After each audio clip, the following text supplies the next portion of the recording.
Howdy, everybody. This is Tansuke. We are back. We have another week, another month, another patch.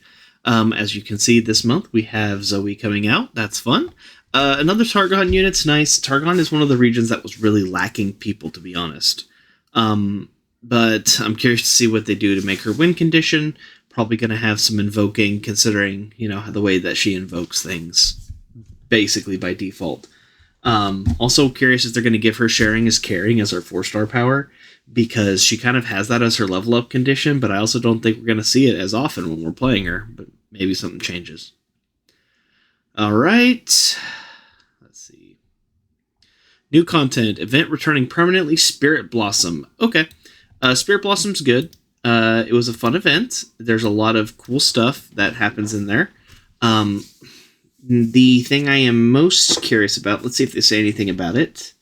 You can access it via the compass, earn rewards, the adventure unlocked are tied to it, and a 6th anniversary quest. I'll cover that in a second. Okay, so the biggest thing about Spirit Blossom was they covered it in December. When they were doing their Ask Me Anything, they said, hey, we know the economy kind of is questionable for Spirit Blossom. We're going to figure it out, and when it comes back, you'll see what it looks like. So I hope that something happens. If nothing happens, then I guess that tells us what's happening, huh?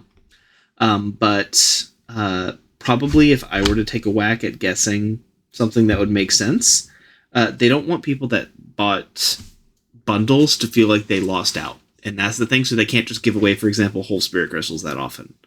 Nova crystals. But what I would say would probably solve the problem would be just make the Spirit Blossom chests either target farmable for the Nova Shards and Star Crystals, or make Spirit Blossom chests themselves cascade.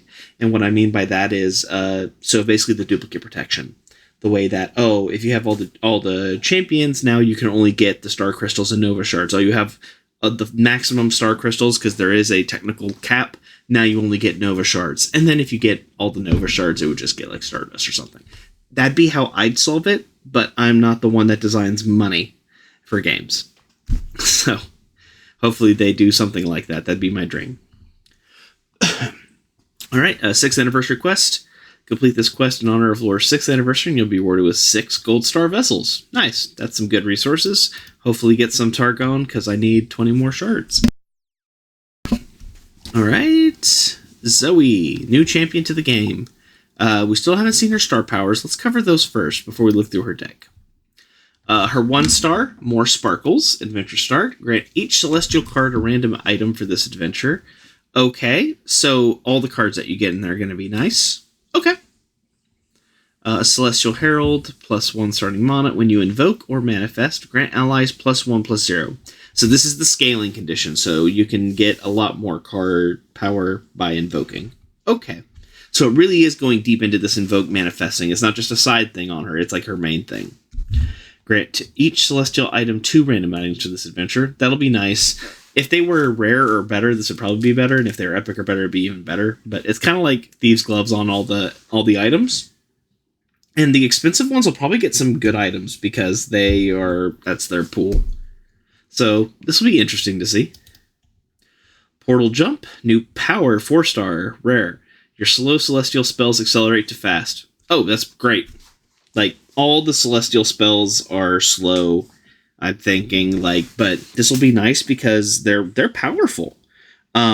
This means that you could do stuff like silence followers at burst speed, give yourself spell shield at burst speed, obliterate at fast speed, give every unit on the board +2/+2, obliterate several units. Wow, yeah, this will be great. That's a very useful 4-star. 5-star is actually an expanded one. There's not a lot of champions that their 5-star actually gives you multiple things. Like, normally the 5-star is just straight up monoflu, but this is Celestial Herald 2. When you invoke or manifest, grant allies +1/+1, so now you can get tankier in addition and more powerful. Okay. And, whoa, cool star power as the final star power. Yeah, fair enough. That'd be Zoe. Cards you invoke or manifest have their cost reduced by half their base cost rounded up. Okay. So the expensive stuff becomes really nice. Now, my only question, and we'll see tomorrow when all this comes out, is going to be whether or on Wednesday when it comes out. This probably will go to YouTube the day of.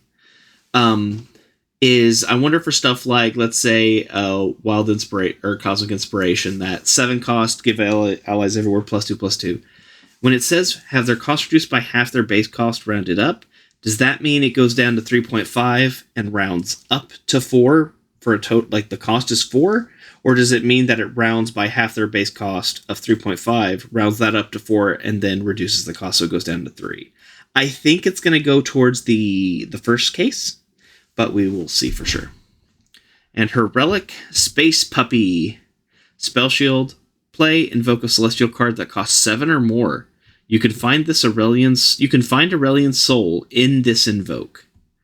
Okay, so that's a way for you to get him. Now, I don't remember 100% off the bat. Can I? I can't click it. I think Aurelian's soul is a celestial, and he counts as one. So with the 6-star power, that would mean you could invoke. You play Zoe on turn 1 for 1 mana, and you could get Aurelian's soul in your hand, and he costs 5 mana. And then all your other cards will cost 0. So that'll be pretty nice.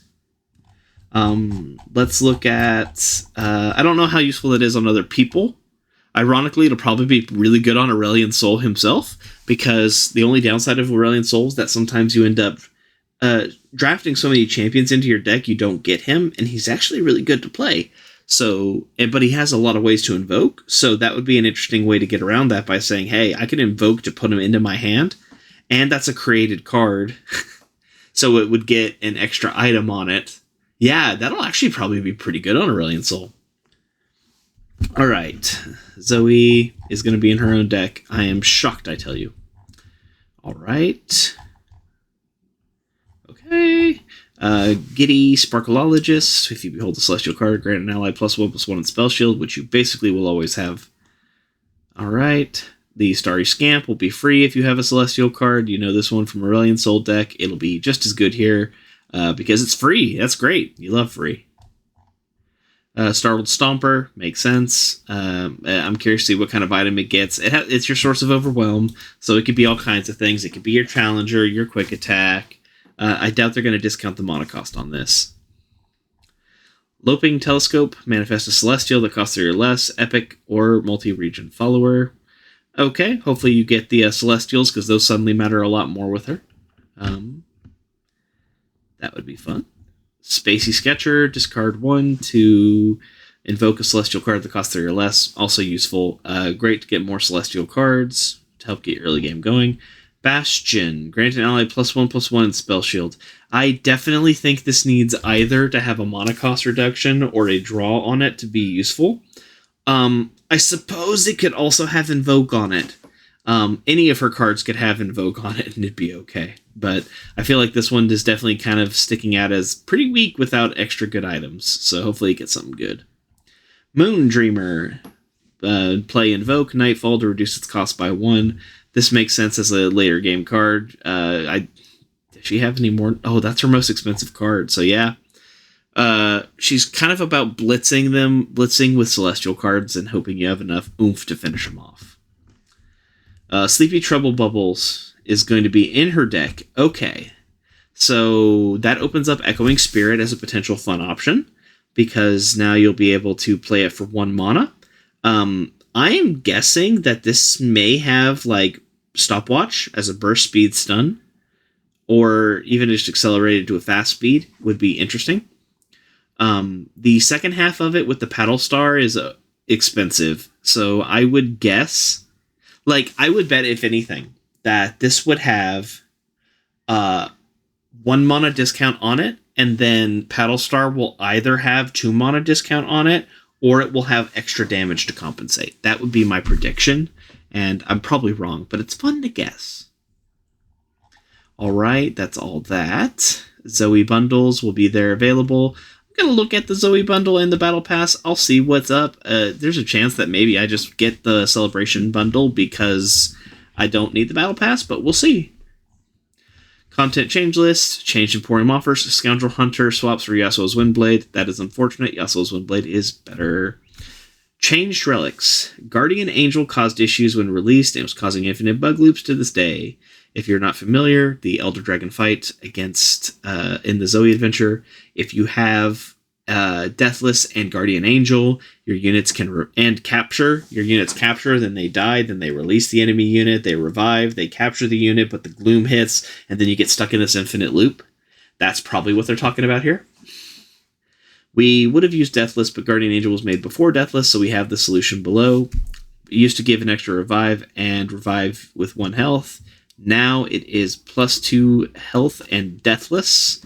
So no more infinite printing. This no longer stacks with the Price of Retribution or the Deathless item.